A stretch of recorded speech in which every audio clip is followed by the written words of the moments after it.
Hi everyone and welcome to another episode at Sideline Chatter. The theme for today's episode and the theme for this series is physiotherapy and its importance in athlete as well as day-to-day life.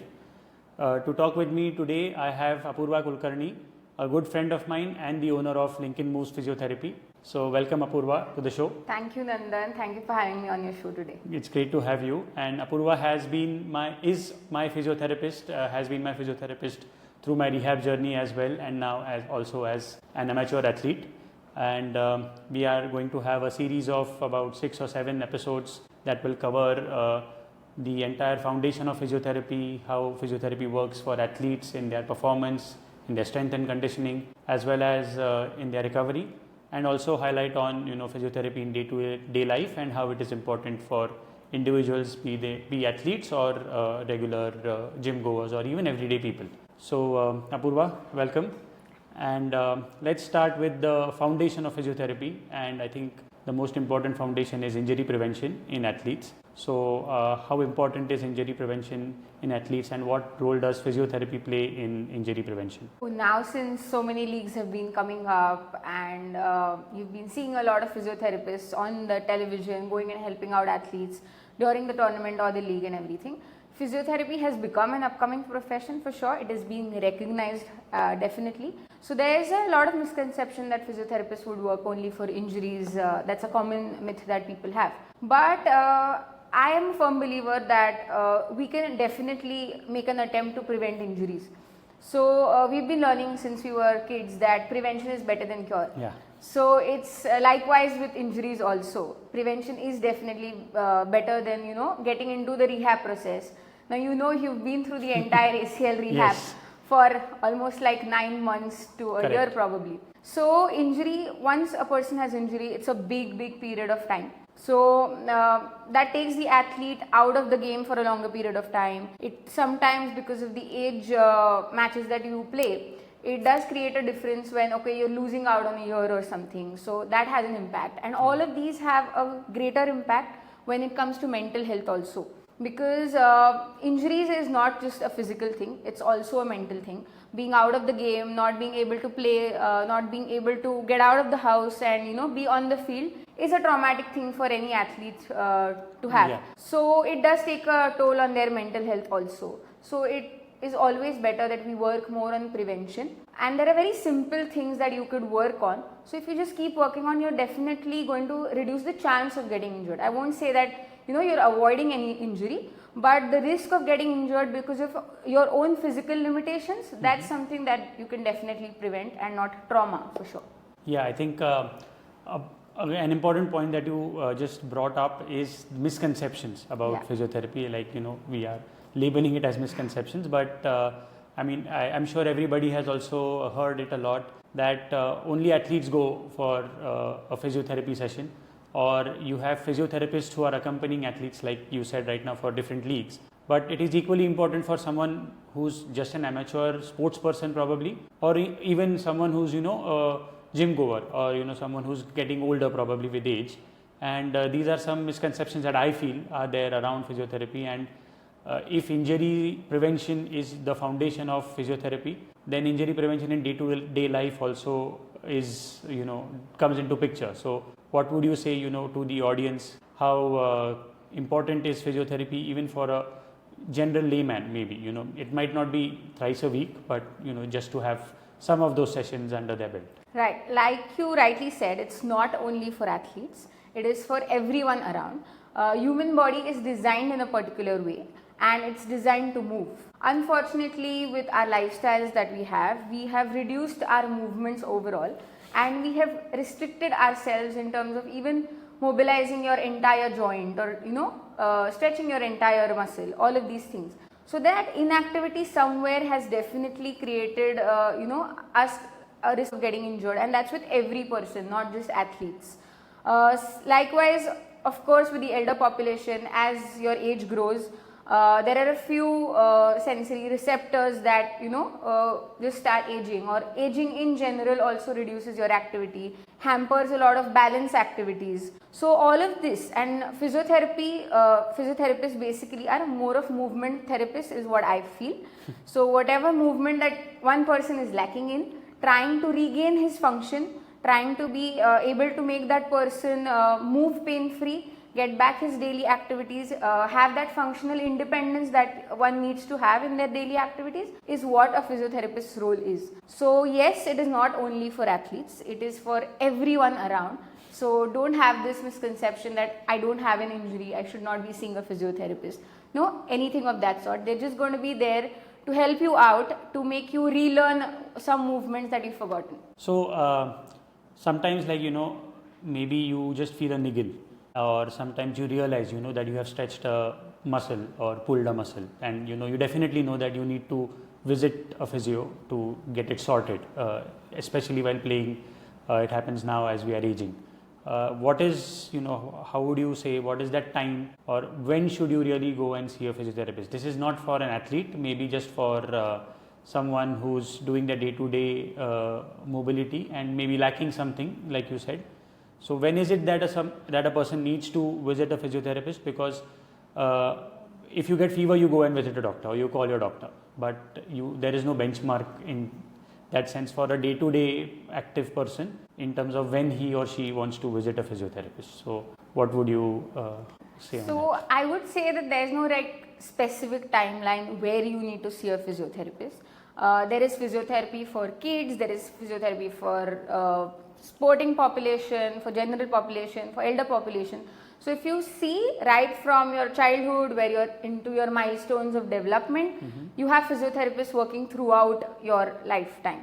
So and I would say initially it was the doctors who were always the first line of treatment. Now let's talk about more of musculoskeletal, since we are more of into sports and exercise medicine. So in terms of that, we always have seen a lot of orthopedics first, that okay, I have had a small injury or I have had a small pull, I might as well go to the doctor and get it checked first, and then if he refers you to a physiotherapist, then you would see one. But that's not the scenario anymore.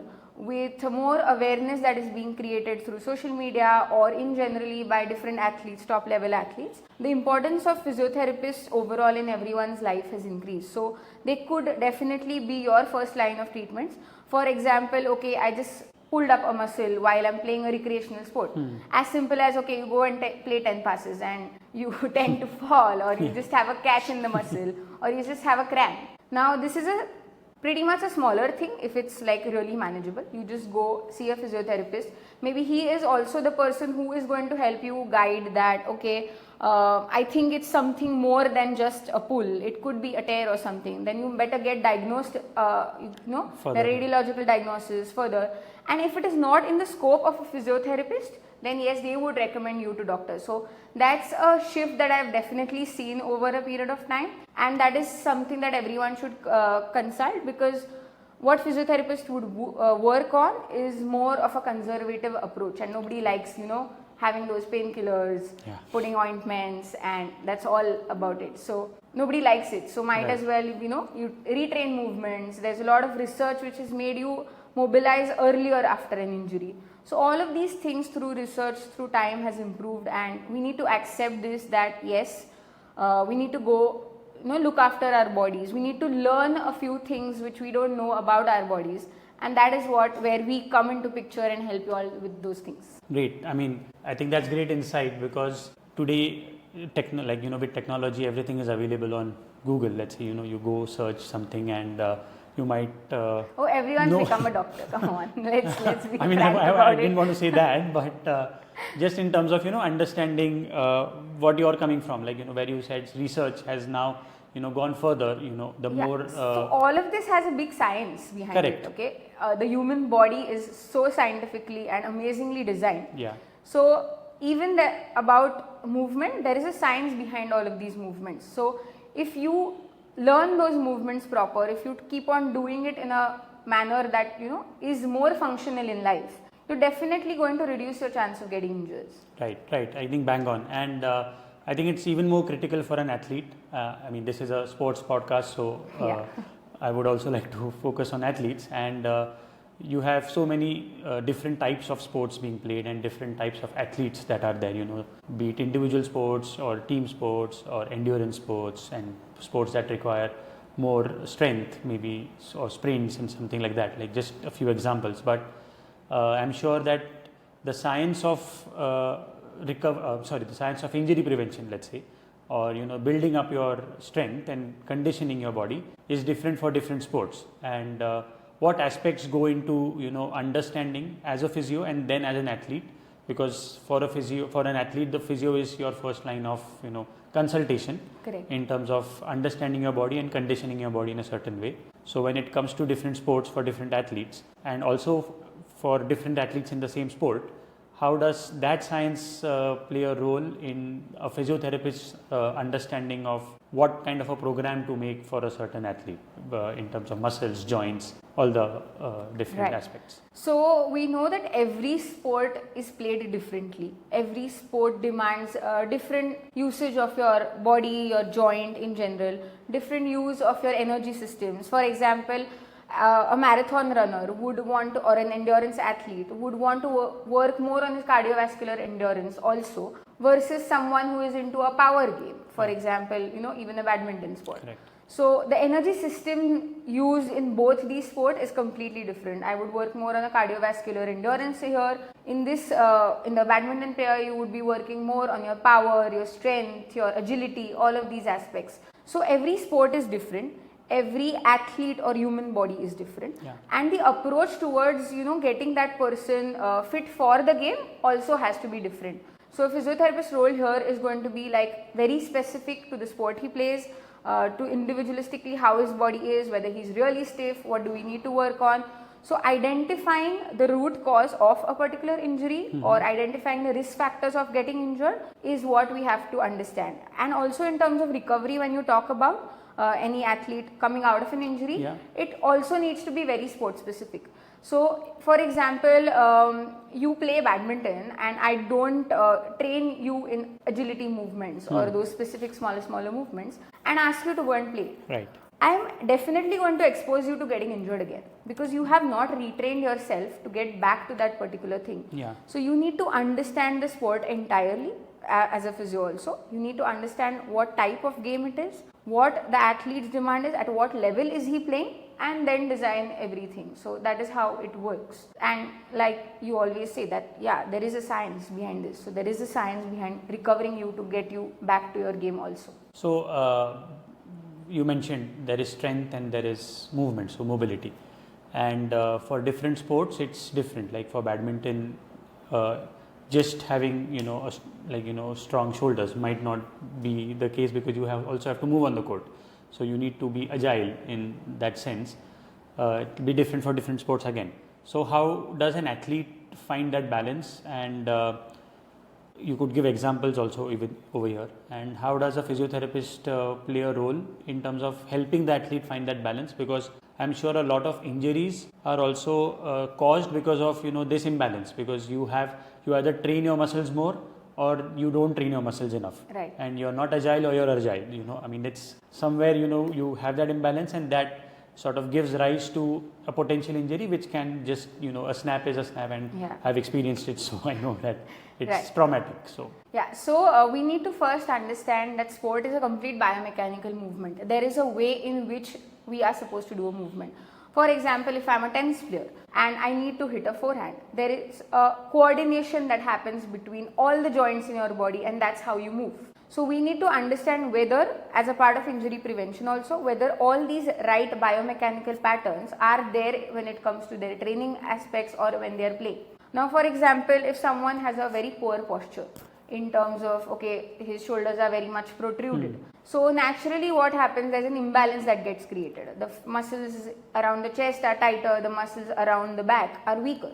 But when it comes to delivering a particular movement, for example, also hitting a forehand, the forces are generated from the ground and the delivery force is just the hand. So if you're not able to absorb that force from the ground, generate it in your body and then deliver it from your hand, then is when you're increasing your risk to injuries. Now you're probably hitting another 50-100 forehands as a part of practice, and repetitively hitting in a wrong manner is going to make your body move differently. And that over a period of time, like you said, chronically, there are some injuries that come. Correct. That's how these injuries develop, and that is what then is when you face an injury repercussion. Right. So just identifying all these causes, whether it's the posture that is affected, whether they are the tight muscles or the weaker muscles that are creating an imbalance, or generally it's your body's mobility that is restricted, which is not allowing you to rotate. All these risks have to be identified and then to be worked upon. If you work in a more systematic manner to this, yes, definitely you're enhancing the game of that particular athlete. Great. So an interesting thought that just came to my mind right now, because when you were discussing the various aspects that are involved in training an athlete and creating a program for an athlete, and this is something which is coming from a trend that you have so many guys or girls of our age now who are going into endurance sports, like they've moved in from whatever sport they were playing as a teenager. You just need to say you're getting into paddle. Not just paddle, no. I'm talking about triathlons, or I'm talking about running, long distance running or long distance cycling. And so these are, again, sports that require maybe a time committed approach, because you have events which are not ongoing. Like let's say tennis tournaments, you're playing tennis every day, but you have tournaments going on maybe once every 2 months or something. But when you're signing up for maybe a full marathon, maybe you're signing up for it for the first time, or you're signing up for an endurance cycling race or an Ironman, you're going to give yourself some time to train yourself, because it's not easy in that aspect. Where does physiotherapy come into play there? And this also from my experience as having trained for an endurance cycling race, how much time should an athlete give to himself or herself to also go through this approach of conditioning your body, be it on the mobility side or the flexibility side, through a physiotherapist, and not just focusing on your day-to-day training of running or cycling or swimming? So I think this particular thought of when should I include a physiotherapist in my routine that I want to get into, I think it's day one. Like you need to start thinking, okay, I haven't done these for so many years. I need to suddenly get into an activity which is so demanding. Right. I need to first get myself assessed, corrected. So you assess the posture, you assess the tightness, mobility issues, you do a good functional movement screening, which helps you identify, okay, this person has a deficit somewhere, and you start working on that immediately. And I would definitely recommend people that if you are planning to get into all such recreational activities, don't have a very short-term goal. Don't say that, okay, in a month's time, I just want to, just go and do an Ironman. It's not possible. You need to understand that you have abused your body in a particular way by not exercising or not doing these activities. You suddenly can't change your body and get into such an impactful activity. Right. So it has to be a very gradual process. So seeing him on day one is going to help you identify all these things. And even if you invest a day or two just working on these physical limitations, improving on these things, I think 1 or 2 days in the entire week is a definitely manageable task. So if you want to do something, have a goal in mind, you make sure you invest your time into something that is going to help you achieve that. Otherwise, you would achieve and then you would be like, okay, that's it. I'm screwed up at my knees and I think this is something that is not there for me. I should not try it. And you start giving up. So if you don't want to do that, definitely at least once a week, spend time on working on your recovery, your rehab, and then focusing apart from training. Right. I mean, I think also from my experience, because you train your body so much, and I mean training is hard because you're doing it maybe 6 days a week and different sports, especially for triathlon you're doing 3 sports throughout the week, and when race day comes closer or on race day you don't want to feel those niggles, you want to go in injury free or niggle free. And I've done 2 races, one where I went into the race with a lot of niggles, and the next one that I went into with experience and having learnt it the hard way, that I need to incorporate this maybe from the start itself, like give my body that time to adapt to changes, and also during training whatever wear and tear is going to happen, give my body that rest in terms of being able to recover and grow as an athlete. And so like recovery again, we talk about sleep, we talk about nutrition, as having a protein shake for example, just to balance your muscle wear and tear and help your muscle repair. Equally important is flexibility. I have experienced that. Equally important is training yourself for your mobility and flexibility as a part of your recovery. So active recovery is something that I don't not that athletes don't do it, but it's something that maybe is probably not in the highest of their priority at times, but how essential is active recovery when it comes to longevity of an athlete for playing the same sport, say for 5 years or 10 years, or events like an Ironman, which are brutal on your body through your training itself. So if you ask me, I think recovery is the most underestimated aspect in terms of any athlete. We always think, or we have been trained, our minds have been trained in the way that if we don't train, we are not going to be prepared. Correct. But I would say that if you're not recovered, you will not be able to play. So recovery is definitely way more important than training sometimes. You need to achieve those peaks. If you have a peak training week or weeks together for that matter, you need to have, or you need to deload yourself to be able to perform better. So that is when we're talking about recovery, and recovery is also essential in day-to-day living. So we all know that sleep is actually the first and the most important recovery, where with an athlete we're talking about good 8 to 10 hours of sleep, which technically is not possible, but at least with elite athletes we would want an 8 to 10 hours of sleep. So we have to try and get that, because if we are not, our maximum any body system recovers when we are sleeping. So if we don't recover through sleep, then yes, we're still straining our body a lot. Second is nutrition. Nutritionists are better people who can tell you when, what kind of nutrition needs to happen during your race, prior to the race, during the training session or after. As a physiotherapist, I would want to focus a lot on active recovery, which includes maybe a mobility session. So if you just spread out your entire training week, you would always have just 4 to 5 days of intense training. You would have 1 day of 100% rest that is needed. And a midday in the entire week could be a lighter session, which could also prepare for the next 3 days. So just having a good mobility routine, a good flexibility routine. Now I am a firm believer that flexibility is something you should do it in the evenings, so that once you've had a good stretch and everything, you just go back to bed, your body is fully relaxed and you recover better with it. So including just a mobility and flexibility routine maybe around the midweek is a good way of recovering also. And a lot of ice baths, deep tissue massages. These are, again, there's a lot of research coming up showing a lot of benefits with it. And yes, it definitely helps you recover better and perform better in your game. Yeah, with ice baths, I would say I have experienced it enough that, the sleep that you get after an ice bath is, absolutely. I think, and you feel so lighter, one of the best sleeps that you would probably get through your training week. But this could be controversial, the question I'm about to ask, because many people, not really controversial, but whatever, debatable, because every day you gym, or every time you gym or you do a workout, the last session that any gym trainer tells you to do is stretching. Like whatever I have studied or researched or experienced is that I don't know how much it really helps you immediately after your workout, because you've already broken down muscles in your body. So should you stretch immediately after your workout, or should you spread it out through the week, or maybe have a day in your routine workout week where you are really focused on stretching out your body and helping your muscles elongate and then recover? So with a lot of studies that have been coming up, research made over the years now, stretching immediately after a particular activity or sport is definitely not going to help you improve your flexibility.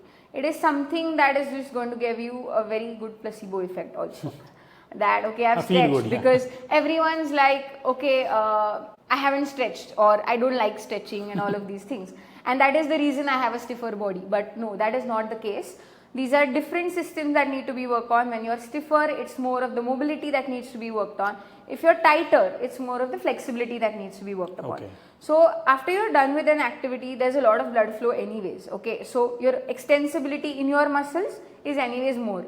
So stretching just after that activity is not really going to help you in loosening up your muscles or improve that mobility, flexibility that we're talking about. It is when on a colder body you're working on these aspects and trying to improve on that. So like I told you, I would go for somewhere in the midweek, where I'm still into activity but still giving sort of my body a bit of rest. And I would then, on a colder body in the evening, just probably before my dinner or anything, just stretch out with every muscle being stretched for say 30 seconds into 3. So that's when I'm looking at I want to achieve flexibility. It's not like I stretch 1, 2, 3, 4, 5, 6, 7, 8, 9, 10 and I'm done. That's what most of the people do. Yeah. So it's more of like a feel good factor everyone Yeah. wants, but that's not the case when you want to improve flexibility. Okay, I think that's important for everyone to also understand. So how, like, just for the audience, because you mentioned stiffness and tightness, and I'm sure a lot of people confuse the both or interchange the both.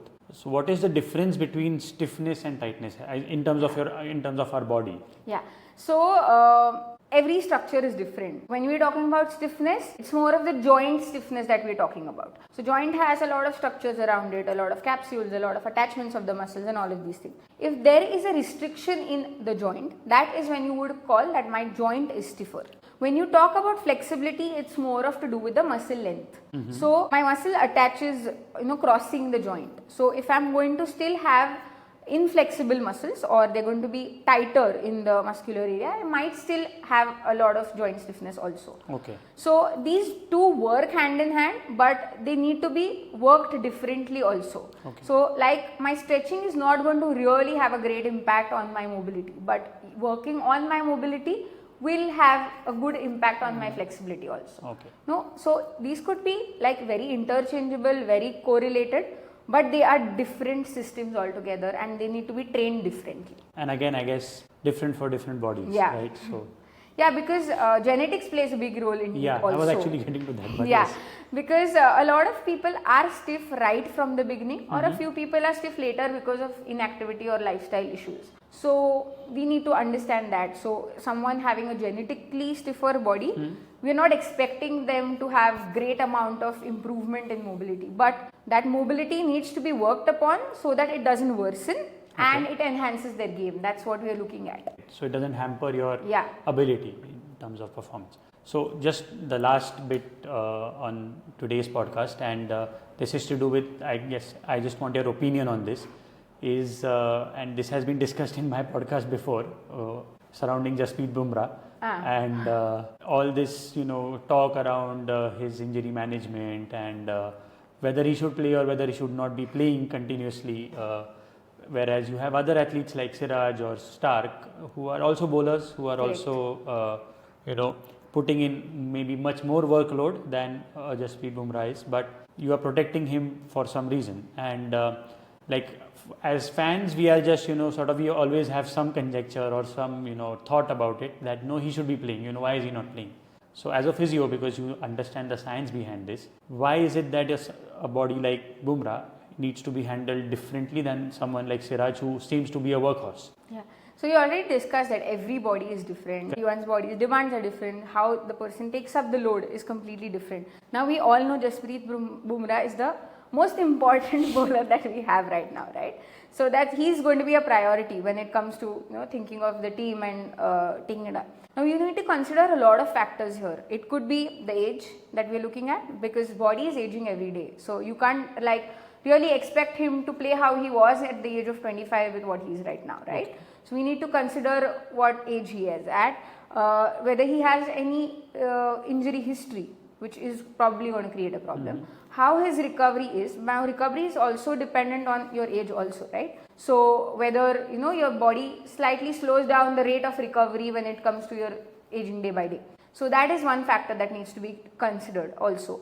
And when there is a team selection that is happening, everyone knows that this is the peak game that we want, and we want the most important bowler out here. Right. So for him to go to his peak, he needs to deload also. He needs to be, kept rested well, so that he is able to recover better and go and perform better. So that is what we are looking at. And he is someone who has been, in the last year facing a lot of injuries, a lot of issues and everything. So he's not 100% ready for every single game or every load intensity we are putting him at. So if we want that most important player out there to create an impact at that level, then yes, we would want him to rest, play and get back to things. So it just came to my mind right now, and from a musculoskeletal point of view, as a physiotherapist, I'm sure you must have seen his action, and there is a lot of talk about how it puts a lot of pressure on his back, for example. So what is it that is behind that science? I think he has a lot of unnatural action. Okay. Okay. Like you would say, Braitley has a great action. Right. There is the entire biomechanics of bowling was studied on him also. Whereas Bumrah is someone who has a natural ability of bowling. Now you can't take away a natural ability of an athlete, okay? Just because he's not biomechanically fitting into those Correct. checkpoints. So what you have to do is, whatever athlete's ability is, you have to train him in a way that would prevent him from getting injured the way he is. So it's about enhancing his own action. It's about enhancing his body. It's about making him physically fit to deliver those balls over a period of time constantly at that pace. So it's where the strength and conditioning coach is also going to come into picture, and then you're training on those specific systems, and that's how you make him play or make him fit to play. So no matter what kind of an action he is, you can still develop him as an athlete and make sure he's working on his preventive techniques and physical competency. Great. I think that was good insight for us to have a closure on our debate as well. But yeah, I think we've set a good sort of a platform in terms of for our audience to understand the importance of physiotherapy, the foundations that physiotherapy is really for injury prevention first and not for rehab. Yeah. I mean, there is a concept of prehabilitation yes. that needs to come into picture. So I think it was a great talk, and I think it was great having you on the show. And I had fun talking to you. Great. And we are looking forward to the next one in the series as well. I'm sure the audience will also be tuned in for it. So thank you everyone, and thanks Apurva for thank you so much, for your time and Nandan. being here Yeah, today. thank you. Thanks.